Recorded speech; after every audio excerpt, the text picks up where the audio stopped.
আপনারা জানেন কিনা জানি না, শুধুমাত্র ভৈরব থেকে ঢাকা পর্যন্ত 451টি টিকিট প্রতিদিন বিক্রি হচ্ছে, অর্থাৎ 451 জন মানুষ সিটে বসে যাইতে পারবে প্রতিদিন।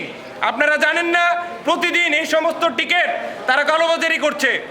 এইটার সাথে আমরা যেটা জানি, কাউন্টার জড়িত, মাস্টার সাহেব জড়িত, এবং স্টেশনের আশেপাশে যে দোকানদার যারা রয়েছে তারাও অনেকে এই ব্ল্যাকের সাথে জড়িত।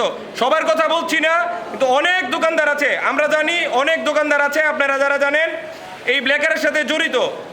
আমরা জানি 11 সুন্দর টিকিটের মূল্য মাত্র 85 টাকা, কিন্তু তারা আমাদের কাছ থেকে 250 টাকা বা অনেকের কাছ থেকে 300 টাকা পর্যন্ত তারা রাখে, 300 পর্যন্ত টাকা রাখে। তারপর মহানগরের যে টিকিট ওইটা 350-400 টাকা পর্যন্ত রাখে। কালনি ট্রেনের টিকিট, এসির যে টিকিটগুলো আছে 400 পর্যন্ত তারা টাকা রাখে। তারপর আবার করে কি, কিশোরগঞ্জ, আপনারা জানেন যে অনলাইনের মাধ্যমে টিকিট কাটা যায়, কিশোরগঞ্জ থেকে তারা টিকিট কাটা নিয়ে আসে, টিকিট কাইটা 300-400 টাকা করে বিক্রি করে। শুধুমাত্র যদি ভৈরব থেকে ঢাকা পর্যন্ত 500 হয়ে থাকে, অর্থাৎ সারা কিশোরগঞ্জ, সিলেট, তারপর হচ্ছে চিটাগং, সব মিলে আমার মনে হয় প্রতিদিন 1000 খানিকের উপরে টিকিট বাণিজ্য হয় এখানে। হাজার হাজার টাকা লুটপাট হয়ে যাচ্ছে। একজন ব্ল্যাকারের বাড়িতে 5 তলা করে বিল্ডিং। এই যে ব্ল্যাকারের টাকা যাচ্ছে কোথায়? আমরা যেটা জানি, স্থানীয় কয়েকজন প্রশাসন, রেলওয়ে কয়েকজন কর্মকর্তা, রেলওয়ের পুলিশ, তারপর হচ্ছে স্টেশন মাস্টার, টিকিট কাউন্টারের লোকজন এবং স্থানীয় কয়েকজন দোকানদার এবং নেতা, তারা মিলে এই কালো চক্র তারা গড়ে উঠেছে। অনেক বছর যাবৎ এই কালো চক্র গড়ে উঠেছে। আমরা স্বাধীন বাংলাদেশ, আপনারা জানেন ছাত্র সমাজ এই দেশকে স্বাধীন করেছে। স্বাধীন বাংলাদেশে আমরা আর কোনো ব্ল্যাকার চাই না, আমি ব্ল্যাকার মুক্ত ভৈরব চাই। আমরা একটি টিকিটও কাটবো না। আর আপনাদের প্রতি অনুরোধ, আপনারা কেউ ব্ল্যাকে টিকিট কাটবেন না। দরকার পড়লে আমরা স্ট্যান্ডিং টিকিট কেটে দাঁড়ায় ঢাকা যাব, এরপরে কেউ ব্ল্যাকে টিকিট কাটবেন না। আমরা যদি না কাটি তাহলে তারা এই ব্ল্যাকে টিকিট বিক্রি করতে পারবে না। এরপরে আমরা যেটা জানি যে বেশ কয়েকজন ফার্মাসিস্ট, অর্থাৎ যারা রিপ্রেজেন্টেটিভ, তারা ডাক্তারদেরকে খুশি করার জন্য শুক্রবার এবং বৃহস্পতিবার এবং শনিবারের বেশ সারা ভৈরব থেকে তারা ব্ল্যাকারের মাধ্যমে টিকিট কাইটা তারা ডাক্তারদেরকে গিফট করে। এই ধরনের, এই যে হসপিটাল কর্তৃপক্ষ এটার সাথে জড়িত, এই ধরনের যে ব্যবস্থা, আমরা অনুরোধ করব আপনারাও শিক্ষিত সমাজ এগুলো থেকে বেরোয় আসেন।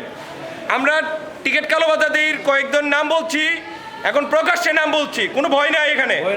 তারা কি করবে, আমরা শক্ত হাতে তাদের প্রতিরোধ করব।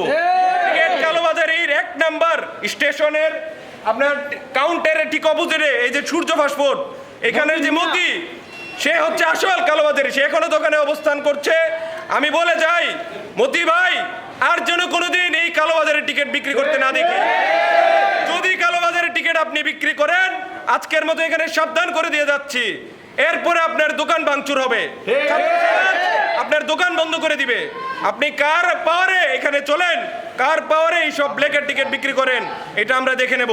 এরপরে আপনারা জানেন বের হয়ে বাম পাশে আরেকটা দোকান আছে আপন, সেও ব্ল্যাকারের সাথে জড়িত। এবং স্টেশন ব্যতীত, স্টেশন ছাড়া বাজারে বলাকা কম্পিউটার, এই বলাকা কম্পিউটারের নাম যেন কি, সাকিব। অলরেডি আমরা জানি যে বেশ কয়েকদিন আগে সে প্রশাসনের হাতে ধুলাই খেয়েছে, এরপরও সেই ব্যবসা বন্ধ করে নাই। ঠিক আছে, তা আমরা সবার অনুরোধ, আমরা আজকের এই অবস্থান কর্মসূচির আসল কারণ হচ্ছে আজকে থেকে হচ্ছে টিকিট ছাড়া শুরু হয়েছে। 15 তারিখ থেকে হচ্ছে ইন্টারসিটি ট্রেন চলবে। আমরা অনুরোধ করব, ব্ল্যাকারদেরকে অনুরোধ করছি, আপনারা আর কোনো টিকিট ব্ল্যাকে বিক্রি করবেন না, কিনবেনও না। আমাদের সাধারণ ভাই বোনেরা যারা ভার্সিটিতে পড়ে ঢাকায় বিভিন্ন কাজে যাইতে হয়, আমরা ব্ল্যাকে টিকিট কাটে যাইতে হয় এখানে, ওনারাও একটা সিন্ডিকেট করে আলাদা করে এখানে বিক্রি করে। কারণ আমরা দেখি অনেকে বলে কাউন্টারে আসলে যে ভাই এটা তো অনলাইনে কেটে ফেলছে এনারা, আবার যখন ব্ল্যাকে টিকিট দেখি এটা তো বোঝা যায় আসলে কোনটা অনলাইন কোনটা কাউন্টার থেকে কাটা, তারাই এখানে সিন্ডিকেট করে বিক্রি করে। তো সবার প্রতি অনুরোধ, আপনারা আর কোনো টিকিট ব্ল্যাকে বিক্রি করবেন না। এই মুহূর্তে আমাদের মাঝে এখানে বক্তব্য প্রদান করবে আরাফাত।